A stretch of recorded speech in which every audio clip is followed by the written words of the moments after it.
Good afternoon and good morning, everyone, and welcome back to the Blind Press YouTube channel and coffee stream number 176. And it's Tuesday. I hope everyone's having an awesome day today. I actually found my flippin' headset yesterday. Hooray!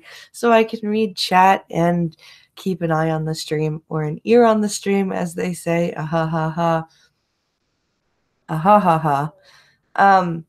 Without having my phone babble in your ear. Isn't that awesome? So I hope other than that everyone had a good day yesterday and a good morning this morning. I've got some news stories again with a theme today. Today's theme is health news, whether it be mutants or mortality. And we've got a couple of other stories thrown in there for, just for fun. So I think I have 9 stories, which should be good to get us to 2:00. And there's also I just realized I forgot to go and grab Pinkalo's story. And so if we indeed need to go and get more stories, if we need another story, there is one from Pinkalo too. So let's see who's in chat today. Irate Prostate, you're here, and you're here from the beginning. Isn't that amazing? See, and Irate just says equals. Do you know what's really messed up about the screen readers on the phones versus the screen readers on the computers? Irate, and I'll explain the joke after this. On the phone, if there's more than one emoji, the screen reader will just say the number of emoji. Like, say, like you just put equal signs. It just said 5 equal signs. On the computer, it will just say equals. And the reason that Irate did that and that it's funny is that I was on Sir Adamantine's Drinks with Friends stream on Saturday. And Irate inside chat on the Hangouts put in chat a whole shit ton of equal signs, and my screen reader on my computer in my ear just started going equals. Or actually, no, it said Irate Prostate equals.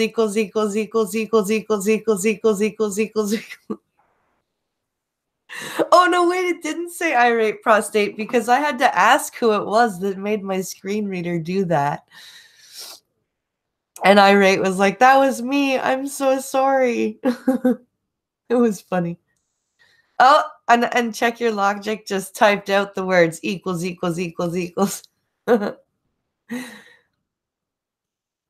Oh my chat is awesome. Hello, check your logic. Hi, Green Thunder. Hello, all you need. Let's see. Who else is here? Rolling Bear is here. Check your logic says he had a nightmare that's been bothering him since he got up. That sucks. Gun Fox is here. Duck Dog is here. He says, I broke a bottle of wine at my job that cost $300 a bottle. Oh, damn. My condolences, Duck Dog. My condolences. That sucks. Snicker, snicker, snicker, snicker.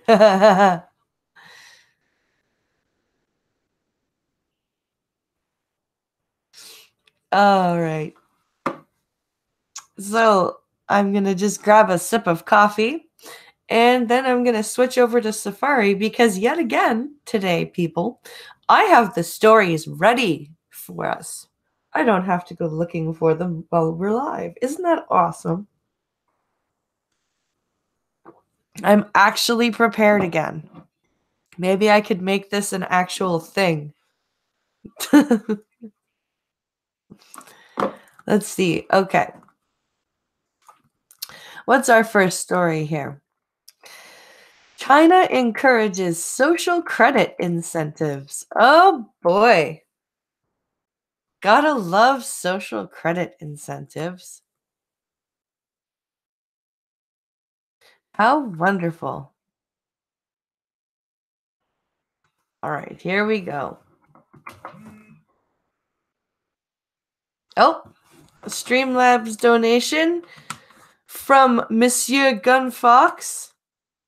Yes, I just said Monsieur Gunfox. I am going to very fastly go and check that out. Yes, I did just say very fastly.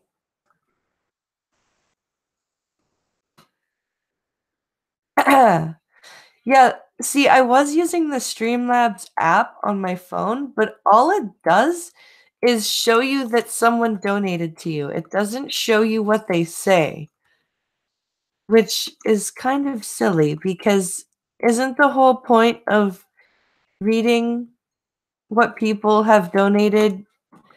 Like, isn't the point of leaving a donation message so that while you're supporting your creator, you also get a bit of recognition. What is with me today? Holy crap. Why can I not speak? That is not helpful if I am streaming. I need to be able to speak. Unfox says,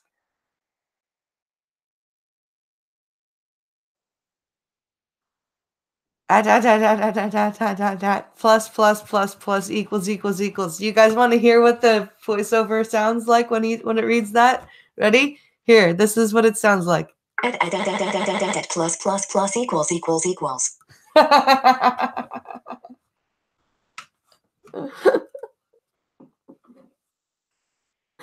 That's what that sounds like. I got a 7-day ban from Twitter. Oh my god, Gunfox.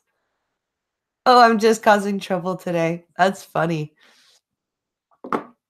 Maybe my gimmick, since I can't have OBS Streamlabs OBS read stuff, maybe I should unplug my headphones and get my screen reader to read the donation messages.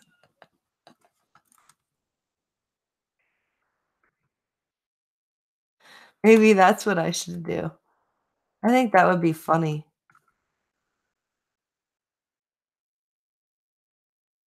Where is it? There it is. There's the story that I was going to read. All right. All right, here we go. Let's read the story. ECNS, China's top economic planner, has issued guidelines over introducing incentives to reward role models in the evolving social credit system. To reward role models. Oh, that's vague and unsettling language. Oh my. The new guidelines by National Development and Reform Commission have specified the standards by which to evaluate if a person should be considered a role model in regards to creditworthiness. Creditworthiness. Oh gosh. I thought everyone was worth equal things in a communist society. What is this creditworthiness bullshit? They include 15 preferential policies to be enjoyed by those who make the role model list. You are preferential policies? Oh, well, what happens? What? I thought nobody got preferential treatment in a communist society. What is this here? That this is demonstrating. Note my heavy sarcasm. Outstanding individuals in the system can freely acquire personal credit reports a number of times in a year and freely search information in the National Credit Information online platform, according to the regulation. They will also enjoy fast-track services when applying for administrative approval, qualification reviews, credit cards or personal loans, patents or copyright registration, and quick refunds from financial institutions or platform companies. You are. Wow. So behave and you won't get tied up in bureaucratic red tape, and you could get some credit cards faster and some loans, so you'll get like financial benefits if you behave. But communism works, y'all. Communism totally works.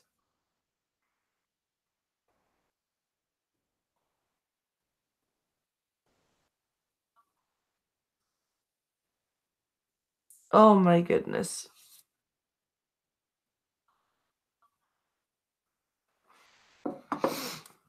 The guideline also states role models will gain priority in having access to public elderly care services and applying for civil service positions.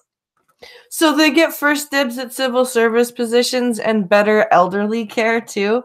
So if you're not a good if you don't follow the state rules and toe the party line, you're gonna die in abject poverty. You bad communist. Wow, that's insane. Oh my god, China is insane.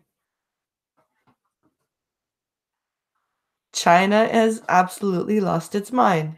Cities are also encouraged to introduce coordinated incentives to those outstanding individuals in HUCO, household registration permit, registration, education, housing, employment, Medicare, and administrative approval offered by local government. You are. Holy crap. China started to build a social credit system in 2014, and an open national credit information online platform is already in place where reliable people and enterprises are honored while poor credit performers like defaulting debtors and taxpayers are blacklisted. The system is supported with punishment measures like restrictions on enjoying certain services. Oh my goodness.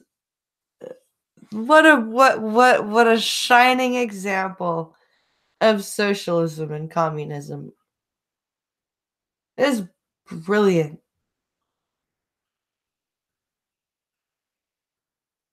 That's how it works, even here with democracy. Oh, this is Link, image, link, heading level 3. Related news. May 31st, link. Oh, that's the end of that stream. There's the end of the headphone cable. All right. I know what I'm doing, I swear. Okay. Next story. Here's the first one of our health stories. Mutation that protects against HIV raises death rate. So I read a few, I think it was a couple months back now, about these Chinese geneticists that were screwing around with CRISPR, trying to basically change the genetics of some twins to make them AIDS resistant. And I guess this is a follow up to those stories. So let's find the body of the article here and we'll read about it.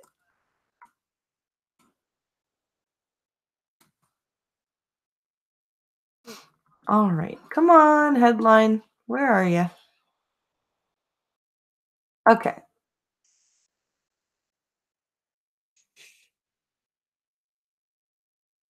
Come on. There we go. Found it. Hello.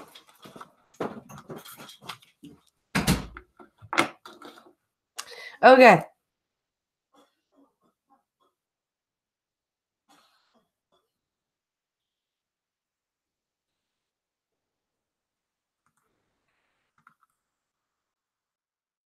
Okay, we've got a picture of some lab work going on here. All right, here's the story. File, New York, AP. People with a DNA mutation that reduces their chance of HIV infection may die sooner, according to a study that suggests tinkering with the gene to try to fix one problem may cause others. Gee, it's almost as if I said something like that when I read about these articles. The study authors cited the case of the Chinese researcher who tried to produce this mutation in twin girls before their birth to reduce their risk for HIV. His work, which produced the first gene-edited babies, was widely condemned as unethical and risky, and the new paper illustrates one reason for concern. It was unethical and risky. Hey, nothing for you here. Good morning. It worked about as well as you think it did, says Gunfox. Yep, exactly. You should consider all the effects of mutations you induce, said Rasmus Nielsen of the University of California, Berkeley, senior author of the link paper, released Monday by the journal Nature Medicine. Yep. Third party, Nielsen acknowledged that his result cannot be applied directly to the two girls in China. For one thing, his study focused on a sample of people in the United Kingdom who may have different genetic backgrounds than the Chinese girls. Well, okay, wow. So you're saying that, well, obviously it'll be different with different genetic makeups, but what, like, if you're gonna do this highly unethical thing, why would you only isolate your test to one genetic makeup of human beings?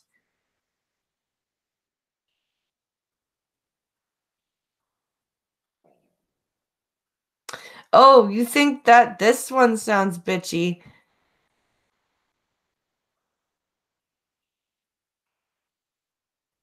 Wikipedia snippet. You think that this one sounds bitchy? You should hear the screen reader I have on my phone. I've changed it to I changed it to the Siri female voice on my phone, and it's much clearer, but she definitely has a bitchy tone to her voice. In addition, the people he studied had inherited a specific mutation. The Chinese scientists tried to create the same mutation, but failed. The girls now carry different alterations in the same gene. Oh, wow. That's helpful. The gene is called CCR5. When it is working normally, it lets certain cells of the immune system display a protein on their surfaces. HIV has co-opted that protein to use as a doorway to infect those cells. The mutation prevents that protein from appearing, and so sharply reduces the risk of HIV infection. But past studies have suggested that carrying the mutation has some drawbacks, including a heightened risk of death from flu. oh, Jesus. Really? A heightened risk of death from one of the most common viruses. Hi, Wikipedia snippet, also.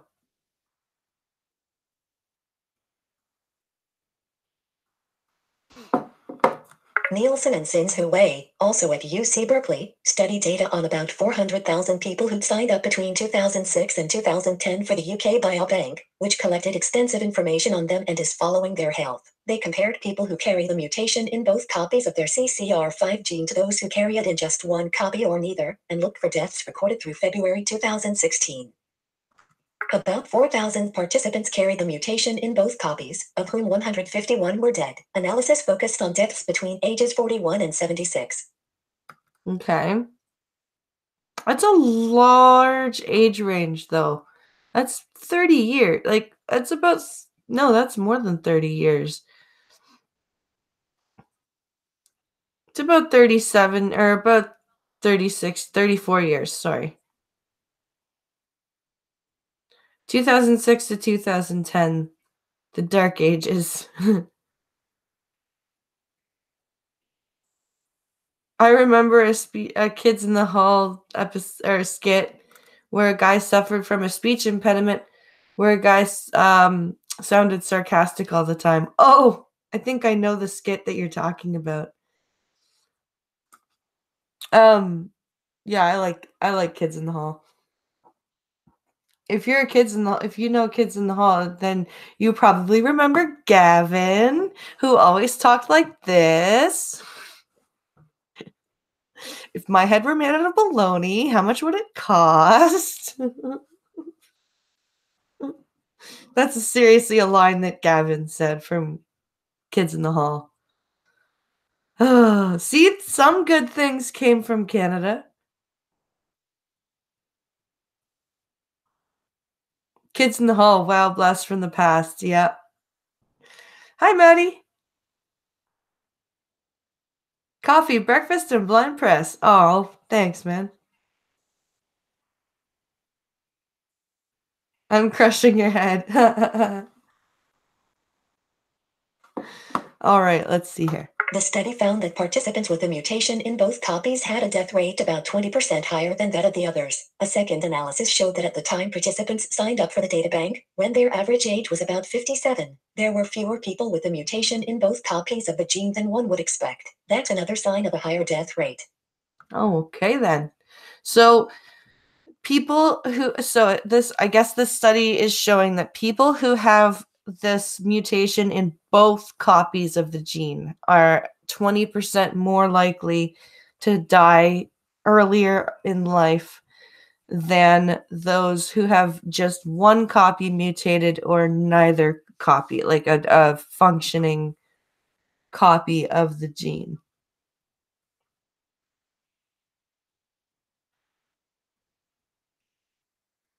Oh, Degrassi was, yeah, I will grant you that Degrassi was fucking awful. Canada has funny people and some of them can actually make you laugh. That's true. Of course, good things come from Canada. Ever heard of Trailer Park Boys and Degrassi? Yeah, I was not a fan of Trailer Park Boys either. Maybe I have to see to I don't know. And Degrassi was awful. So was Ready or Not. Um yeah. Third party, Dr. Philip, the researchers were unable to get information on the causes of deaths, so they have no firm explanation for the difference in mortality, Nielsen said. But the heightened risk of death from flu may have played an important role, he said. He also said the size of the difference would probably differ in other groups of people. Wait, so this study's just as shaky as they're saying that okay, so they didn't actually find out what killed these people with the mutations in both copies of their genes. They're just assuming that the flu was the culprit. Um, that's highly unhelpful and scientifically lazy.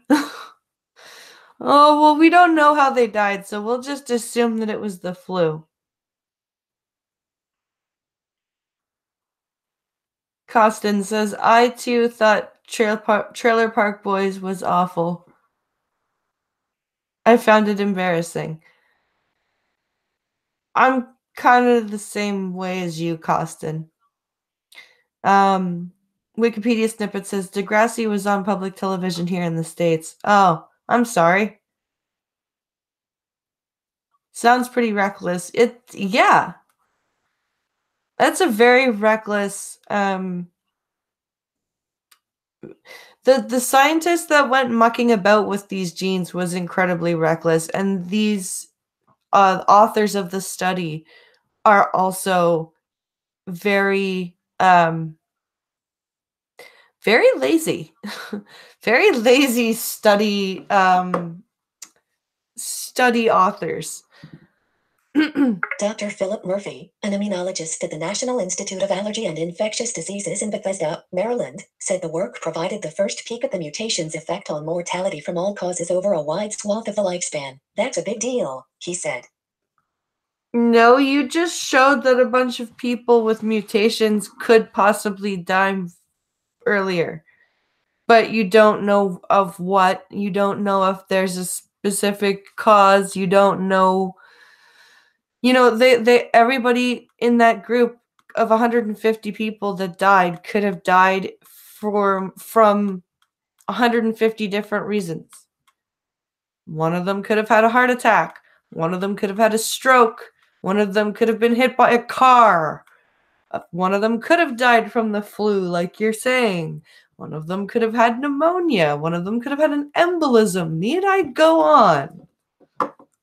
Nielsen said the study does not apply to a form of gene therapy that differs from what the Chinese researcher did. Some scientists have been inactivating CCR5 in blood cells of people already infected with HIV to help keep the virus under control. In that situation, having the disabled gene is probably an advantage, Nielsen said. Okay. James Riley, who studies that strategy at the University of Pennsylvania, agreed. Riley said his work affects only a tiny fraction of blood cells, while people in Nielsen's study with the higher death rate had CCR5 shut off in every cell of the body. Yeah. See, that's a difference. It's not shut off system wide.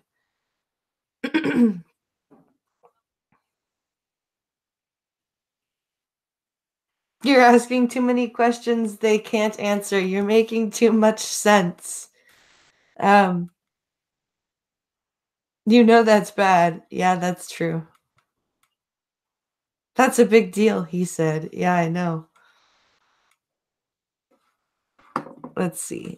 Dr. Anthony Fauci, head of the NIAID, said the new study did not apply broadly to gene editing experiments underway now. Researchers are mainly focused on replacing a defective gene with a working one, or eliminating a harmful one. In contrast, the people in Nielsen's study were living without a normal, working version of a gene, a condition the Chinese researcher sought to produce. That is a difference. And it doesn't sound like the study very properly communicated that difference. And it is a big difference if you think about it. It's a very important distinction.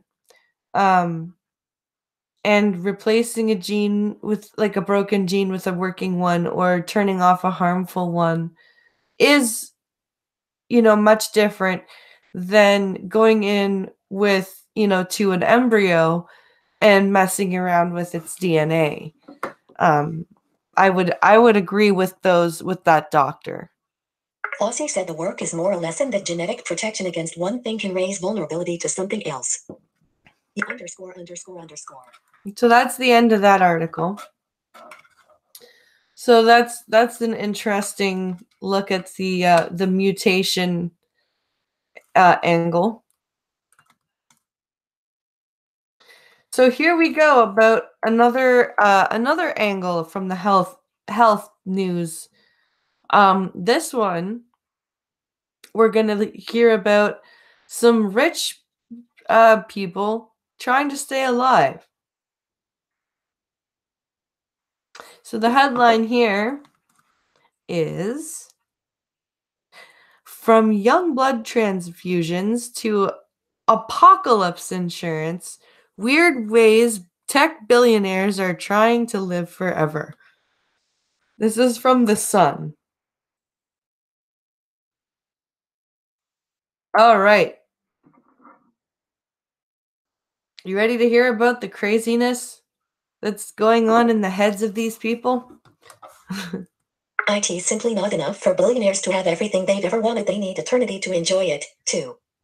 At least a dozen of the world's richest men have plowed millions into bizarre ways to live forever. Here are 5 of the weirdest. You are currently Okay, so this is a list of 5 of the weirdest things that the world's richest men have put their money into. Amazon boss Jeff Bezos, the world's richest man, has put a lot of cash into finding a cure for aging. Credit, AFP or licensors figure. Link 7. Link. Amazon boss Jeff Bezos, the world's richest man, has put a lot of cash into finding a cure for aging. So he wants to find a cure for aging. 7. Amazon boss Jeff Bezos, end of, heading level 2. 1. Cure for aging. A number of billionaires are putting their cash to good use by trying to find a cure for aging. They include Jeff Bezos, the world's richest man, who has pumped money into Unity, a California company that hopes to stop the aging process. Unity, huh?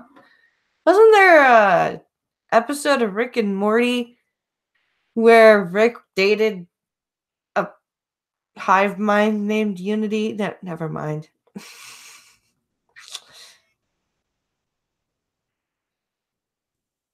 Never mind.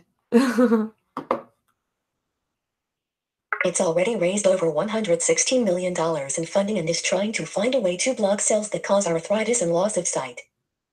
$116 million trying to block cells that cause arthritis and loss of sight. So, like macular degeneration, I guess, or cataracts, maybe? Weird. PayPal founder Peter Thiel has also plowed cash into Unity, having spoken about finding a cure for aging for years. You are currently... Okay. Weird. Immortality sounds boring. It does. It really does. You need to figure out a way to lengthen telomere strands to counter or to cure aging. Most diseases are linked to aging, Thiel said at Web Summit in 2016. You have a 1 in 1,000 chance of getting cancer in the next year at age 30. You have a 1 in 10 chance of getting cancer in the next year at age 80. You are currently on a text... 30 and 80. Those are your two numbers. Okay. All right. So we definitely want to find a cure for cancer. Maybe if we find a cure for aging, we cure cancer along the way. All right. Hello, Martin.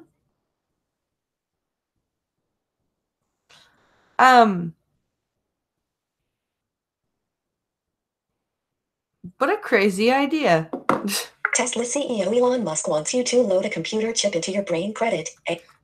Tesla C. End of heading level 2. 2. Computer chip in your brain. Oh boy. So this is Elon Musk's idea. Tesla and SpaceX boss Elon Musk reckons he'll need a computer chip strapped to his brain to survive beyond 2100. You are currently on... The billionaire has been developing the technology, called Neuralink, because he thinks humans must become one with machines in order to survive being replaced by artificial intelligence. We are the Borg. Resistance is futile. Immortality isn't all it's cracked up to be. Yep. What if you could be immortal like Edward Cullen from Twilight? I'd put a stake in my heart. That's what. Sorry, I've been dealing with Twitter fallout. Oh dear. Hope all's well there, irate. Musk's plan to save the human race involves wiring computer chips into our minds to merge us with artificial intelligence. He says brain-computer interfaces will turn humans into a genius super race. You are... Uh-huh. Because most of us are geniuses right now. All we need is computer processing power. Could you imagine giving somebody like a psychopath a computer chip? That would just be a terrible idea. Made a blog post earlier this morning. Oh, okay. How was my morning? It was pretty good. It was pretty good, Martin. Last year, Musk told Link, Axios, the long-term aspiration with Neuralink would be to achieve a symbiosis with artificial intelligence and to achieve a sort of democratization of intelligence, such that it is not monopolistically held in a purely digital form by governments and large corporations. Dude, have you never watched Star Trek?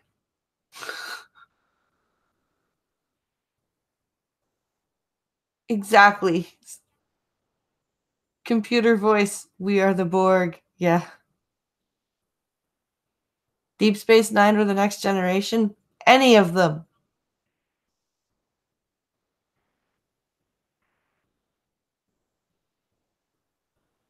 I'm actually not opposed to this as long as it's not wired to the internet. I don't want someone hacking my brain. Yeah. I suppose offline processing power would be okay, but there would be some people somewhere who would want access to the internet.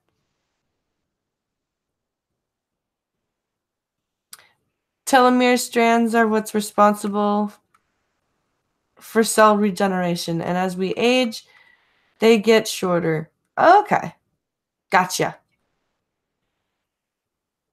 Did I just call Siri a dude? Well, Siri can be a dude if you change the voice to it. There's a Siri male voice.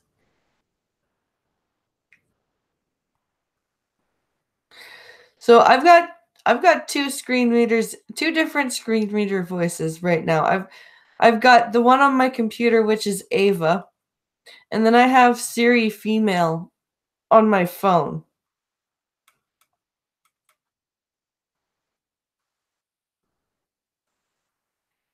If it would help me with seeing it, I would not mind a chip in my head, says Michelle. That would be interesting.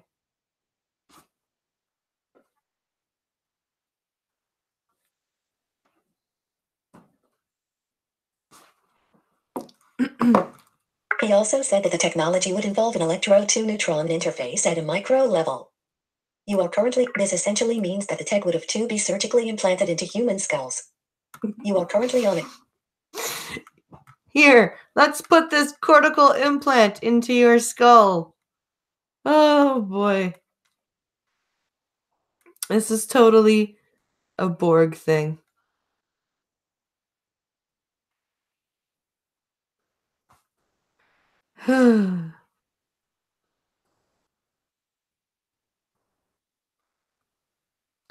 Wait. I can see the religious outrage now. Wait, Irate, am I reading that right?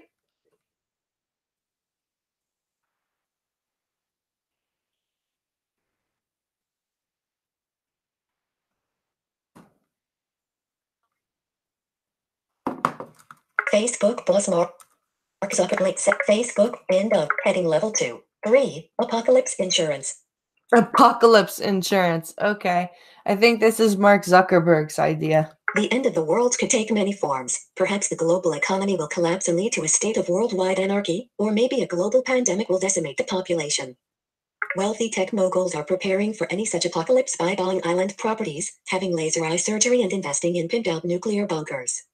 What does laser eye surgery have to do with the end of the world exactly? I'm confused.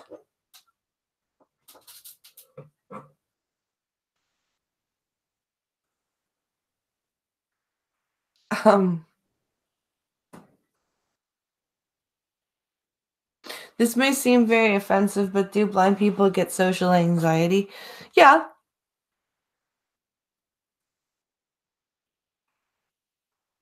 Um, so yeah, blind people do get social anxiety. For me, it's if I'm in a crowded place that and it's unfamiliar, like if the place physically itself is unfamiliar to me and I'm in a crowd, I start to get anxious because I don't know exactly where I'm going. Even if I'm with somebody like a guide, it's I don't like, because I like to know like the layout. Like it's hard to describe. It's like, because you don't know where you are exactly, and because it's so crowded and loud, it's hard to hear um exactly where you are. So I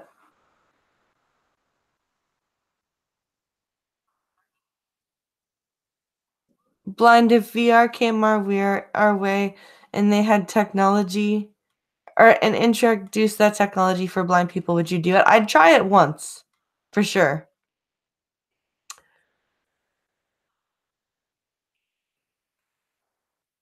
Wait, Pinoid lost his Twitter forever?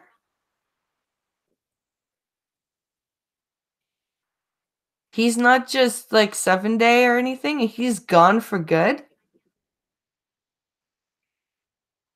Holy fuck. That's insane.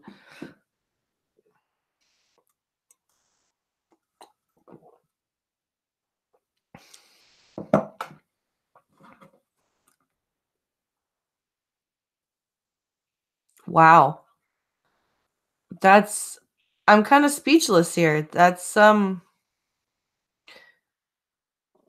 insane. Tom Pinoid. He does Pinoid News on YouTube. Check your logic.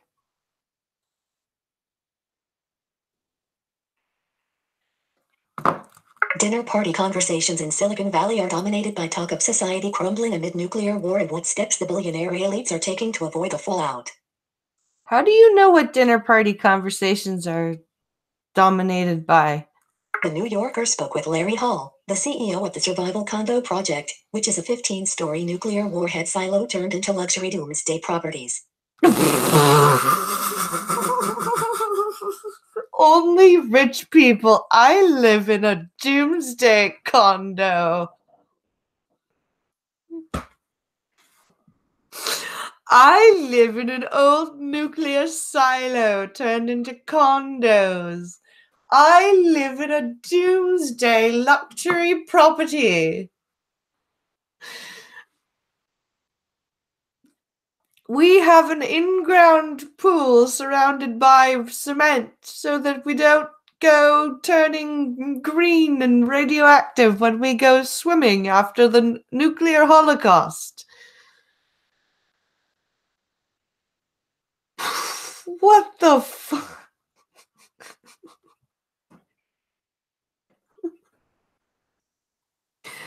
Oh my god. I am just okay then. Larry Hall's survival condo, pictured being developed, is located in Kansas and caters for wealthy survivalists. Credit, Survival Cot, link 7. Larry Hall's end up. Facebook CEO Mark Zuckerberg has bought this land on the north shore of Hawaii and Hawaii. Credit, AP, link 7. Okay, so there's pictures of the condo and Mark Zuckerberg's property in Hawaii. Face end up. He has now, in 2008, Hall paid $300,000 for the silo and spent nearly $20 million refurbishing it for anxious wealthy investors. He has now sold all the private apartments, 12 including one for himself, for $3 million each. You are currently a $3 million apartment. Okay then. I live in a $3 million apartment that's meant to survive a nuclear war. Oh.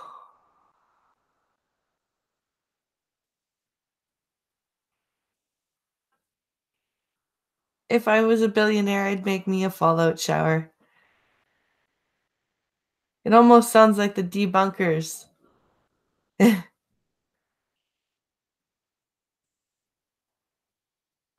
Oh my goodness. New Zealand is one of the most popular places in the world for tech moguls to buy apocalypse insurance. Facebook boss Mark Zuckerberg has bought land on the north shore of Kauai in Hawaii. You are currently on it. LinkedIn co-founder Reid Hoffman told the PayPal co-founder Peter LinkedIn co-founder Reid Hoffman told the magazine saying you're buying a house in New Zealand is kind of a wink, wink. Say no more. PayPal co-founder Peter Thiel credit, AF. PayPal end of heading level 2. 4. Young blood transfusions. Oh god, young blood transfusions. Okay, I think this is the PayPal guy. Yeah, PayPal co-founder or something like that.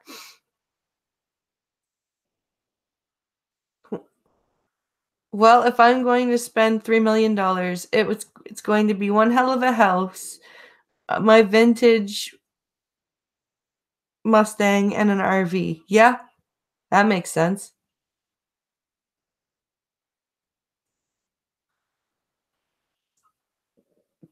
To be honest, if a nuke drops, I don't want to survive. I want to die. I don't want to see what's going to be left. Radiated Earth? Yeah, that's true. So he's going the Elizabeth Bathory route, not less minus the murder. Yeah, apparently. Let's read. While this may seem like something straight out of a sci-fi blockbuster, there are companies out there conducting trials into the effects of blood transfusions. You are transfusing blood from young, healthy people, specifically those between ages 16 and 25, into those who feel that they're getting on in years could reverse aging, according to some experts. That's not to say it's restricted to the elderly. Anyone age 35 and up is viable for this service. PayPal mogul Peter Thiel has made headlines over the past few years for his rumored interest in this process, specifically related to a startup company called Ambrosia. You are currently on a text. Okay, that's just creepy. And what 16-year-olds' parents are going to be like, hey, I want my kid's blood to be inside you. What, like, who? I'm so confused. That is just disturbing as all hell. This isn't new ground for Thiel, who has made investments in several medical research startups looking at ways to extend life via his Breakout Labs fund. Entrepreneur Sam Altman wants to upload his brain to the cloud. Credit. Okay, so this is the last one. Let's heading level 2. 5 digital consciousness. Digital consciousness. Okay. A Silicon Valley billionaire is paying the ultimate price for the chance of immortality, death. Entrepreneur Sam Altman is one of 25 people who have splashed the cash to join a waiting list at Nectome, a startup that promises to upload your brain into a computer to grant eternal life to your consciousness. Okay, so he's doing the thing that Ira Graves did in Next Generation.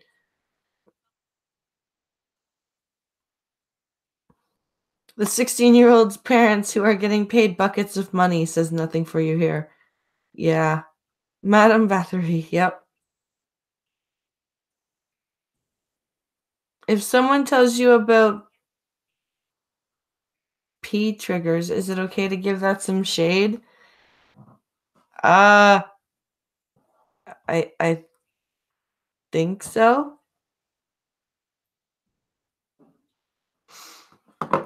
There's just one huge catch. It has to kill you first. The process, as described in MIT Technology Review, involves embalming your brain for it to potentially be simulated later in a computer. Embalming your brain in order to preserve it so that it can be simulated later. Oh boy. Upload me and I will become Skynet. Says nothing for you here. I wonder how much child blood goes for. Yeah, I know, right? A living customer would be hooked up to a machine and then pumped full of Nectome's custom embalming chemicals. Custom embalming chemicals. Oh boy. Entrepreneur Sam Altman wants to upload his brain to the cloud. Credit. Heading link. Apple display. Heading level 3. Tops. The process, as described in MIT. A living. Heading level. Link. Apple. Heading level 3. Flat out delusional. Link. Apple branded criminal for selling £999 stand. Oh, that's the end of that. That's the end of that article. What's the flat out criminal one though? The Apple's. Oh, a computer. It's an Apple News expensive computer thing. Oh, let's see here. How many stories do we have left? I think 6. Yeah, we have 6 stories. Okay, you ready for this? Top gamers earning up to $15,000 an hour. Holy foobar.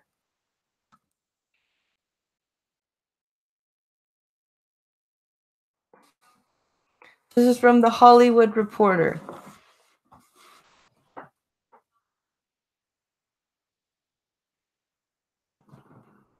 Let's see.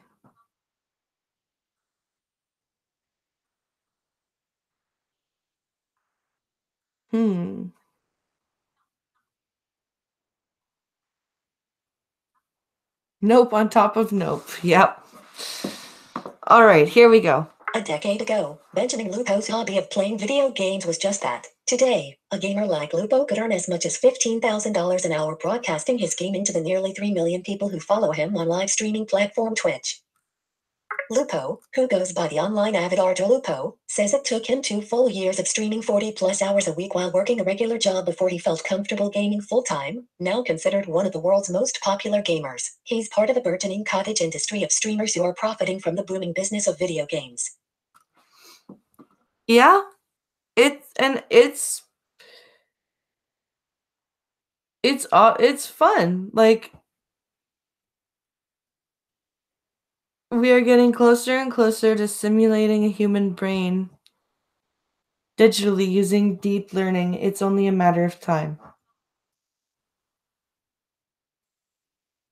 Let's see. Let me ask you this. Do you consider Wesley Crusher part of the main cast? Unfortunately, yes, because at least for the first 3 seasons, well, 3 1/4 seasons, because he was part of season 4 for 9 episodes. He was there in pretty much every episode. So unfortunately, yes, Wesley Crusher was part of the main cast. For at least a few seasons. Maddie says, I consider him a long arc in the show. Yeah, that's a good way of putting it. Over the past 5 years, the gaming industry has more than doubled, rocketing to $43.8 billion in revenue in 2018, according to the NPD Group. Skilled gamers, buoyed by the rise of streaming platforms like Google's YouTube and Amazon's Twitch, have turned into stars who can not only attract millions of fans but also earn millions of dollars. Top Twitch streamer. Link. Tyler Ninja Blevins, for example, has said he made $10 million in 2018 playing online game Fortnite. And how much and how many of these people are paying their taxes, I wonder?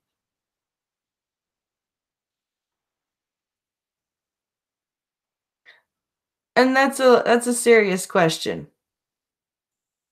I wonder how many of these people paid their taxes. There's been incredible revenue growth across the board, says Mike Aragon, who oversees Twitch's partnerships with streamers as senior VP content. The entire ecosystem has become more mainstream. Being a professional video gamer has become so lucrative, in fact, that disputes are arising about who has the right to the advertising revenue and brand endorsements that have started to roll in for top streamers. On May 20th, esports player Turner Fu Tenny became the first major player to sue his team, FaZe Clan, alleging that it has limited his business opportunities and pocketed 80% of his earnings in violation of California's Talent Agencies Act. FaZe Clan responded claiming that it has collected a total of $60,000 of the millions Tenny has earned since signing with the team. That's an interesting debacle. Have I covered Trump's visit to the UK yet? No, actually, I have not. I haven't seen very much on it. I know there's tons, but I just honestly haven't read very much on it, unfortunately.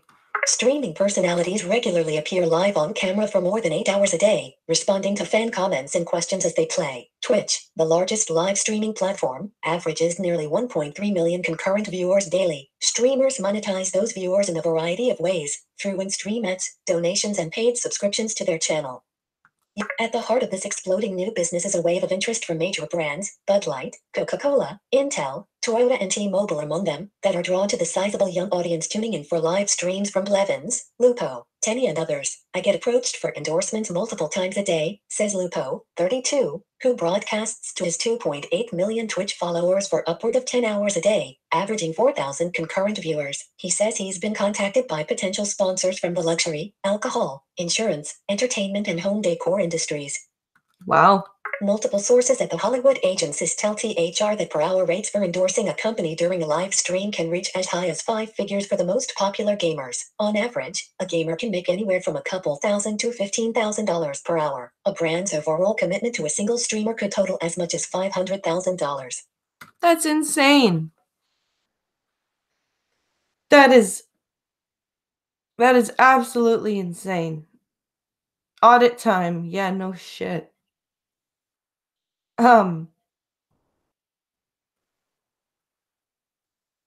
Holy moly. It's become something that nobody predicted, says Stephen Extract, brand director of Global Licensing Group. Traditional brands had no idea. Now they're all getting into it. Game studios also are paying popular streamers to play their new titles in the hopes of enticing millions of potential customers. Earlier this year, AI paid multiple streamers to broadcast gameplay of its latest title, Apex Legends, which helped boost the game's early performance to more than 50 million players in its first month. Chris Early, VP Partnerships and Revenue at competitor Ubisoft, tipped his cap to AI at the LA Games conference in May, acknowledging that the stunt paid off handsomely for the publisher. Wow, 50 million players in its first month. This is crazy.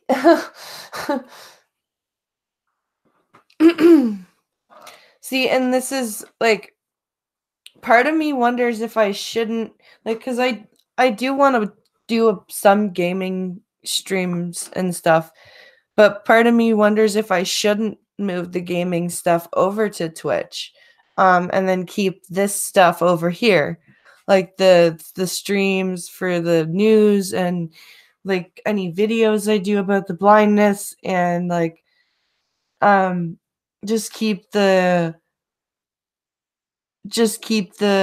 gaming stuff over on Twitch.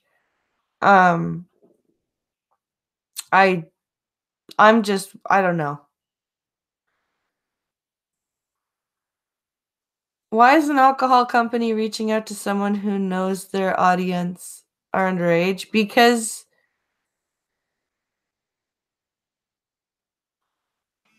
oh, what is Gunfox says Blind Press, you should move to Twitch. What, the whole channel over to Twitch or just gaming? Gunfox.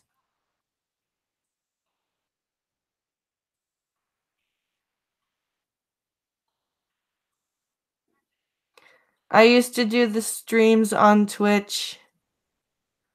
I used to do the news the news streams on Twitch and gamed when I had the desktop. Ah, it's easy to become an affiliate and you get to keep 100% of the donated bits. I don't touch Twitch on my phone. It's a crappy Galaxy S4. Ah. If you go to Twitch, will that mean no more YouTube news? See, that's the problem, is that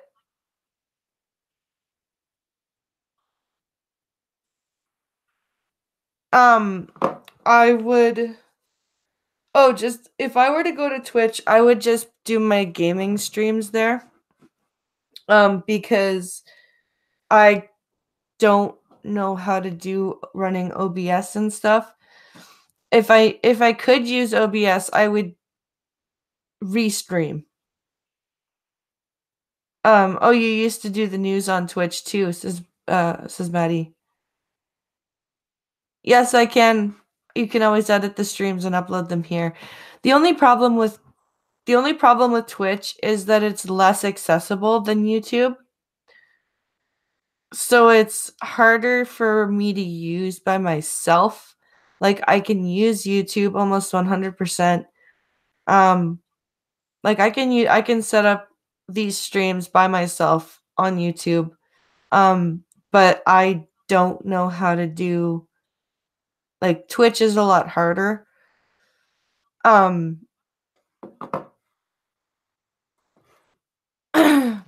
I would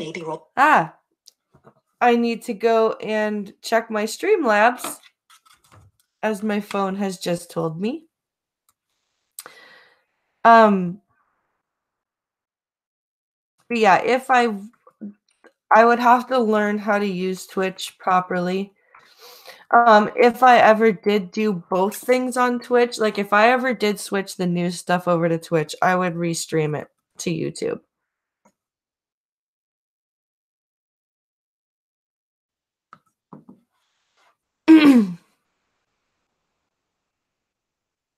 I can see how that would be harder, says Maddie.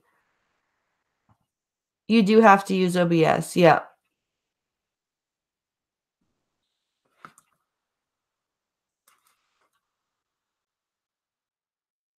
Dashboard. Do do do do do do. Going to the Streamlabs. Gonna eat a lot of peaches. No. I want to go on record saying that I love Wesley Crusher, says Martin. Ah. I liked him when I was a kid. But now that I'm an adult, he annoys me.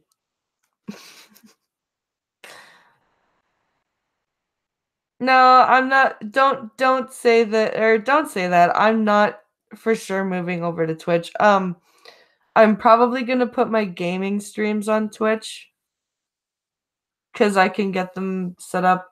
Like if I get Pink Hollow to help me set it up on the PlayStation, then I can just start them.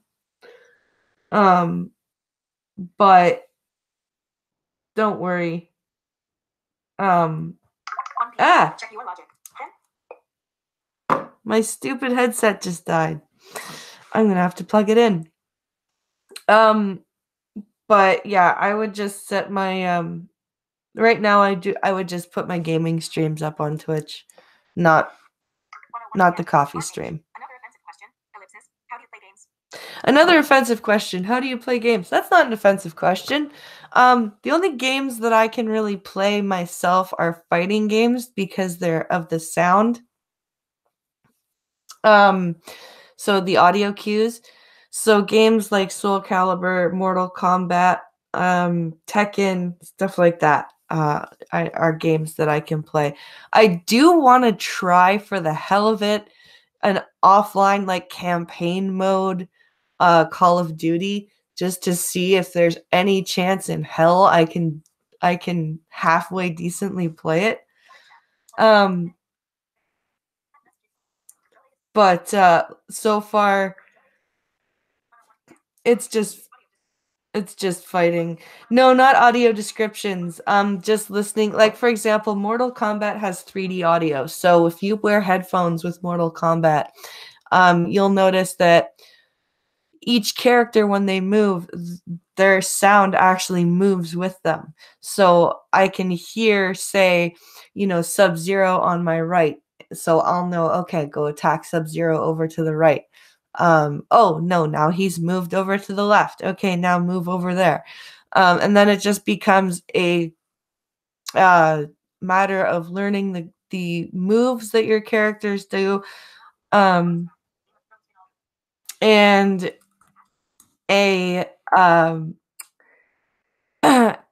it also becomes learning the rhythm of the character. For example, Soul Calibur, each character has their own way and move set, and their move set has a rhythm to it, and you got to learn that. So.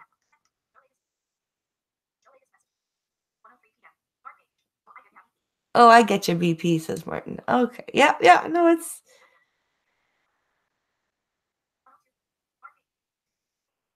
Is Worf in the same bracket as Wesley? No. He had character growth and an arc where he became a dignitary, says Maddie. Well, it's not just that. He has like he's a very big member of both Next Generation and Deep Space Nine. I think that he is an incredibly important character with a very, very rich story. No, I don't think he's in the same bracket as Wesley.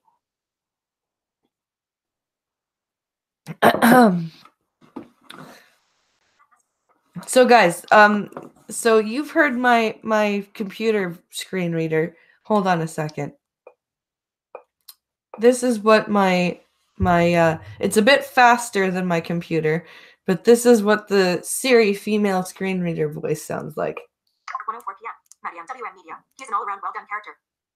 Chat message input. Chat publicly as blind press. Ellipsis. Text field. Send. Dimmed. Button. What live chat? 22. 0. Track position. 1 hour. 42 seconds of less than a second. Adjust. So that's what it sounds like. One finger to adjust the value. So that's the difference between my computer voice and my phone voice. I don't know which one you guys like better, but I can slow it down. Covering fire. Her avatar looks like Raiden.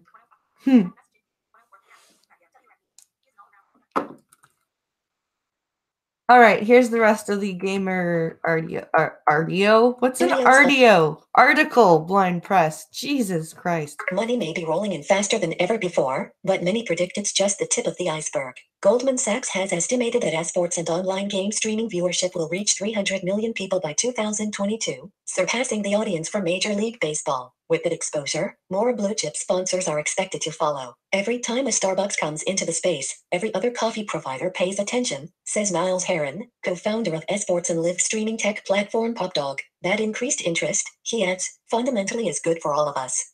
Yep. Immersing Dome JPG. Image link. No, read more streaming stock Twitch JPG. Link. This story first appears in the June 5th issue of The Hollywood Reporter magazine. Okay, so that's the end of that story. So yeah, apparently esports is becoming a big thing. A huge thing, apparently.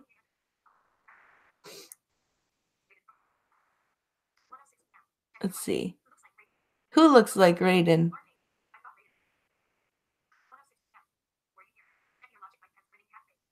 Let's see.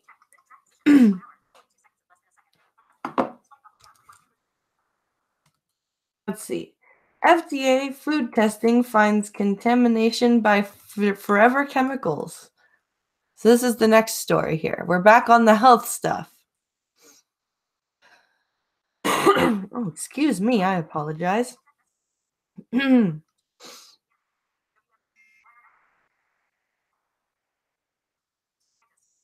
Okay.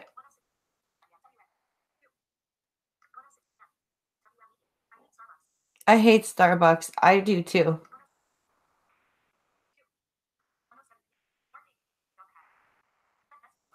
All right. Oh, you know what would help if I unplugged my headphones so you guys can hear the article? Yay, blind press! Okay. The Food and Drug Administration's first broad testing of food for a link. Worrisome class of non-stick, link. Worrisome class of non-stick, stain-resistant industrial compounds. Found substantial levels in some grocery store meats and seafood and in off-the-shelf chocolate cake, according to unreleased findings FDA researchers presented at a scientific conference in Europe. Off-the-shelf chocolate cake. Do you mean like the boxed cake mix, or do you mean like pre-baked cake?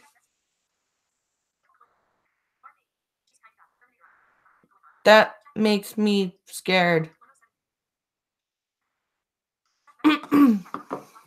The FDA's disclosure is likely to add to concerns raised by states and public health groups that President Donald Trump's administration is not acting fast enough or firmly enough to start regulating the man-made compounds, called forever chemicals. A federal toxicology report last year cited consistent associations between very high levels of the industrial compounds in people's blood and health risks, but said there was not enough evidence to prove the compounds as the cause.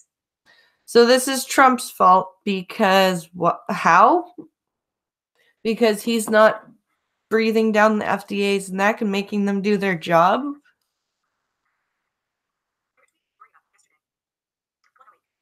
I'm confused. Why is Trump the problem here?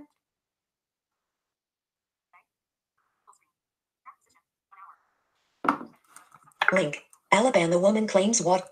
The levels in nearly half of the meat and fish tested were double or more the only currently existing federal advisory level for any kind of the widely used man-made compounds, which are called per- and polyfluoroalkyl substances, or PFAS.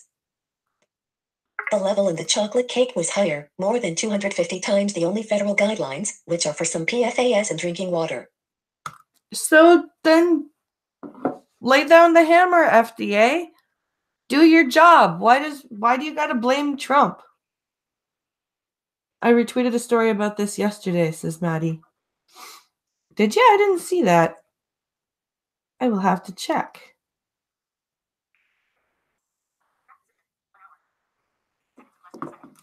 Food and Drug Administration spokeswoman Tara Rabin said Monday that the agency thought the contamination was not likely to be a human health concern, even though the tests exceeded the sole existing federal PFAS recommendations for drinking water. What are you talking about, FDA? Oh my God, do your job. Do your job. You've got 250,000, didn't it say 250,000 times more PFSAs? Or PSFA, sorry.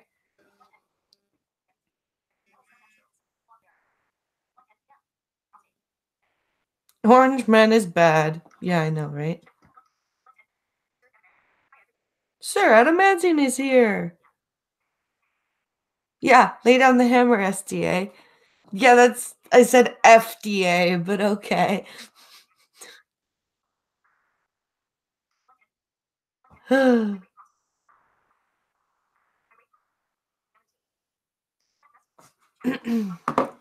As a handful of PFAS contaminations of food emerge around the country, authorities have deemed some a health concern but not others. The agency considers each discovery of the compound in food case by case, including the kind of food, levels of contamination, frequency of consumption, and latest scientific information, Rabin said. You are currently measuring PFAS concentrations in food, estimating dietary exposure, and determining the associated health effects is an emerging area of science, the FDA said. Of course it is. But if you're finding high levels of things, why are you not issuing warnings and recalls? I know I was joking. I know I'm being a moron. Plus SDA and Hammer, yes.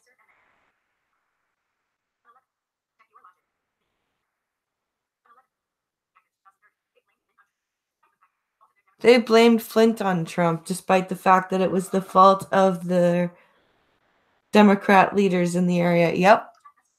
Exactly. Exactly. PFAS, created by DuPont in 1938 and put into use for tough nonstick cookware, now exists in an estimated 5,000 varieties. Industries use the product to keep grease, water, and stains off countless consumer items, including in food packaging, carpets and couches, dental floss, and outdoor gear. The chemicals also all are found in firefighting foam, which the Department of Defense calls irreplaceable in suppressing jet fuel fires, especially around military bases and PFAS facilities. Decades of use have built up levels in water, soil, and some treated sewage sludge used to fertilize non-organic food crops and feed for livestock. They've been a topic of congressional hearings, state legislation, and intense federal and state scrutiny over the past 2 years. See, here is something that we can work on for the benefit of ourselves and our ecosystem. Now, are we going to destroy the planet with PFSAs? No. But do we need to get rid of them and take care of things and maybe change how we do stuff? Yeah. This is why I'm not a climate change denier, but I'm what's it called? I'm not a human being. I'm not a denier of the fact that human beings have an effect on the planet. I'm a realist. You know what I mean? There's a difference. You got to be realistic about what effect we've had.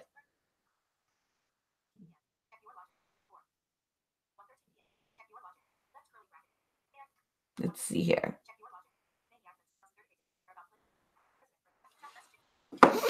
Link. Click here. The Federal Toxicology Review last year concluded the compounds are more dangerous than previously thought, saying consistent studies of exposed people suggest associations with some kinds of cancers, liver problems, low birth weight, and other issues. Well, see, that's not a good thing. We need to be doing something about this and not, sitting there worrying about the Green New Deal. Jesus Christ. And I bet you right now, if you were to ask AOC or Ilhan Omar about PFSAs, they'd go, "What's that? I don't know what that is."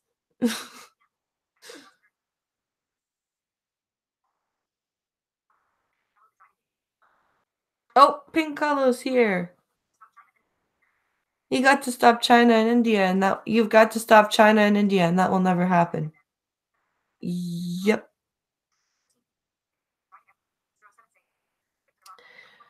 Hi, Sing. Hi before the shitty trip to Toronto. Ah, yes.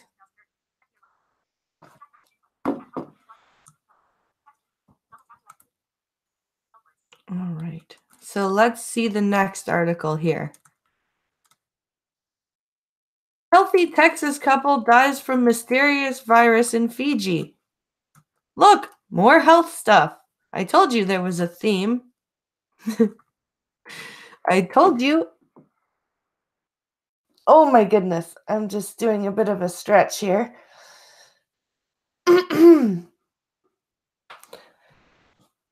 Okay.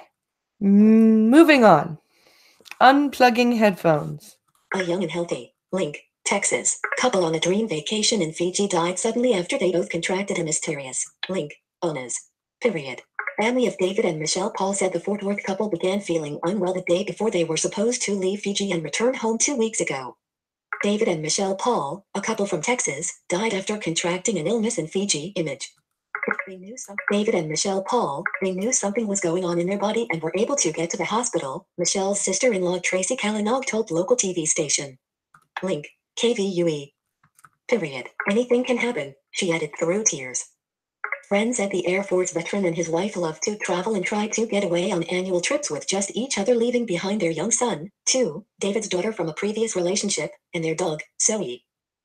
Oh, that's sad. They went on a Okay, so this was like a yearly thing for them, I guess. He's an Air Force vet, and so they would leave their kids home like with, I guess, the grandparents or something, and go on a trip as husband and wife, and they got sick and died. That sucks, man. That's sad.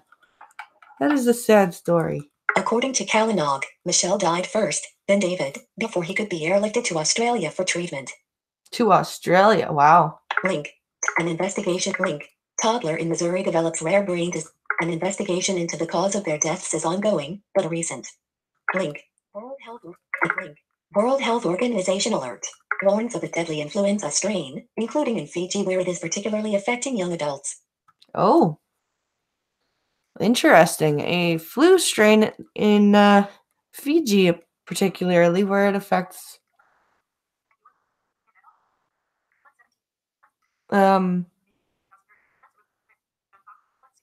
wow. Let's see.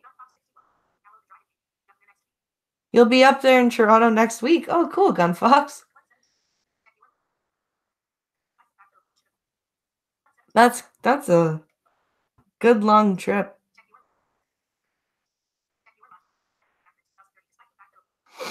Yeah.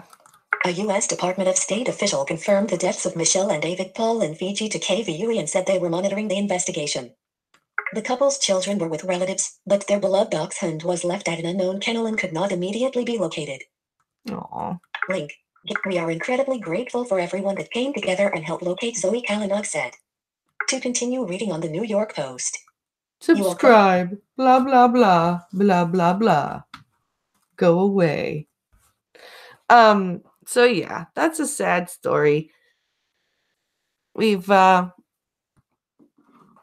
it's I always want to go travel to places like this, and then I hear shit like that, Sorry to hear that you'll be in Toronto shortly, Gunfox, says Costin. Yeah, me too.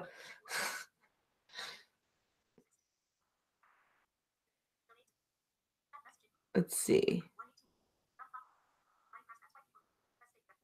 That's why people need to read the U.S. state death warning. Yep.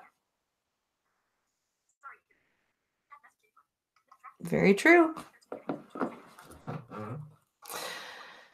So Amazon offered job to Pentagon official involved with $10 billion contracted SWAT. What?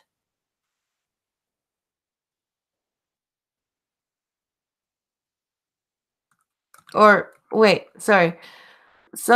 Amazon Amazon offers job to Pentagon official involved with $10 billion contract. So then this is from IT something. This is I guess this is a lawsuit that's being sought against. In a federal lawsuit, the tech giant Oracle has provided new details to support its accusation that Amazon secretly negotiated a job offer with a then Department of Defense official who helped shape the procurement process for a massive federal contract for which Amazon was a key bidder. Oh, I understand the problem now. No, it did not. It didn't make sense, but now it does. So there's a contract. Apparently, Amazon offered a job to this Pentagon guy who was involved in a $10 billion,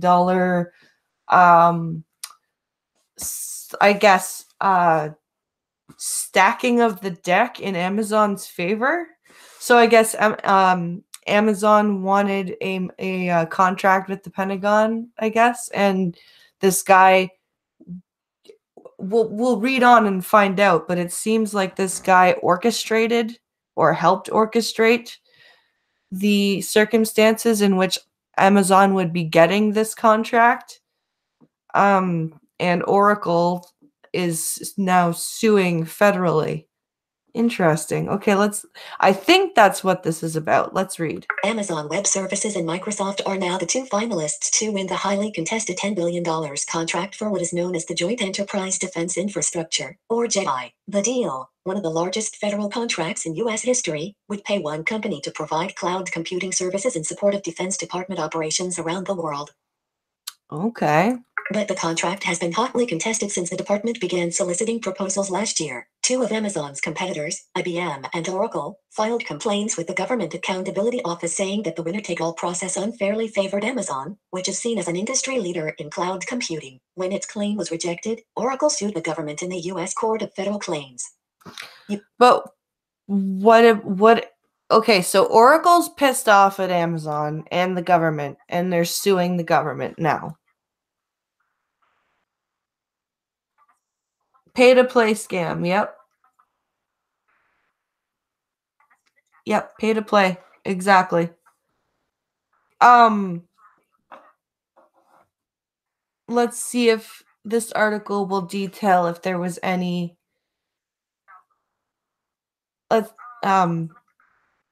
let's see if this will let us know what if anything they did here. Since the court battle began in 2018, Oracle has aggressively lodged conflict of interest accusations involving a former DoD official named Dee Budley, who left the department in 2017 to take a job at Amazon. In a court motion filed on Friday, Oracle alleged that while he worked on the preliminary research for the JEDI program in the late summer and fall of 2017, he was also engaged in a secret job negotiation with Amazon for months, complete with salary discussions, offers of signing bonuses, and lucrative stock options.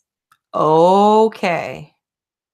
I've got you now. So they're claiming conflict of interest for this guy who's involved in this contract that's worth, $10 billion. They're saying that this Department of Defense guy who was, I guess, pretty influential and pretty high up in this JEDI project left and is now working for Amazon, which is set to win this contract. I've got you here. Let's see. They will win the lawsuit and it will force the whole process over again. Yep.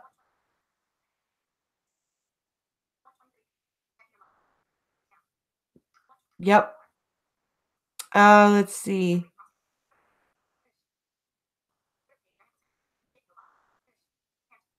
I went to the dude in question Twitter page and there's a huge pic of him shaking Obama's hand. Oh, wow.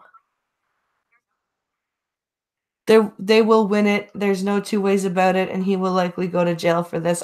You know what? I don't see any other way for that other than that to happen there, Gunfox. I think you're right. That's a huge, huge conflict of interest. Um, that's got to be illegal. Like that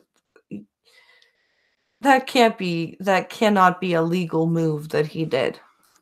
The motion further alleges that Uppy did not recuse himself from the Jedi program until weeks after verbally accepting a job offer from Amazon, and that he continued to receive information about Amazon's competitors and participate in meetings about technical requirements, despite a government regulation that forbids such conflicts of interest. Okay, so he broke government regulation too. Why is the thumbnail to the stream Hangouts on air? Because I need to do I need help getting my thumbnail done. Pincalo and I are going to do that up. And then once I get my thumbnail done, it will be different. It will be an actual thumbnail.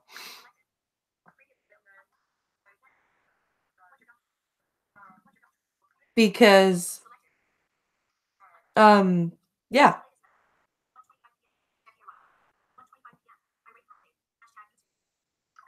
Let's see here. Neither Uppy nor Amazon Web Services disclosed the employment discussions or job offer to DoD, not when the employment discussions started, not when the informal job offer occurred, not when the formal offer occurred, and not even when Uppy accepted the offer. Oracle's motion reads, as America's technology companies have continued to outpace the Pentagon, the Defense Department has looked to recruit talent from Silicon Valley to help enhance its information technology. Uppy is a venture capitalist and technology entrepreneur who worked for Amazon before his time in government. He took a job working on a Defense Department initiative aimed at collaborating with Silicon Valley to modernize the Pentagon's information technology systems. After working as part of a four-person team to help shape the Pentagon Jedi procurement process, he left the department and returned to Amazon in November 2017. Yeah, that cannot be legal at all.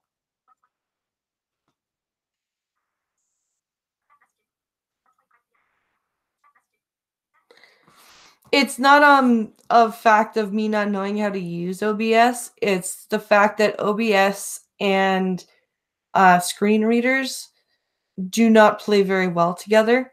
I can see, for example, you've got the tabs, like the settings tab, the general tab, the streaming tab, all that.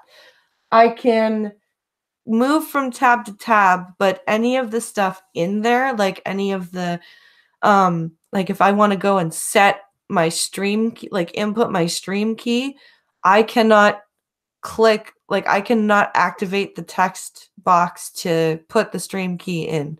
The screen reader will tell me it's there, but there's a disconnect between OBS and the screen reader for input. So it's basically OBS and I basically have to have OBS set up for me, everything input for me, and then I can basically hit start and stop. That's basically all I can do.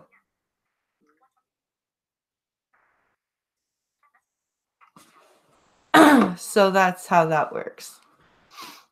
A spokesperson for Amazon Web Services declined to comment and declined to make Uppy available for an interview, citing ongoing litigation. Elissa Smith, a spokesperson for the Department of Defense, also told The Intercept that we don't comment on pending litigation. You are currently in a previous court filing. U.S. government lawyers accused Oracle of a broad phishing expedition primarily intended to find support for its claim that the solicitation at issue is tainted by alleged conflicts of interest. I don't see how there's a fishing expedition going on here. Well, I use a Mac too. That's the other problem, Martin. Most of the people that stream use Windows, that I know, but I use Mac because it's more accessible, for me. So that's all. That's why.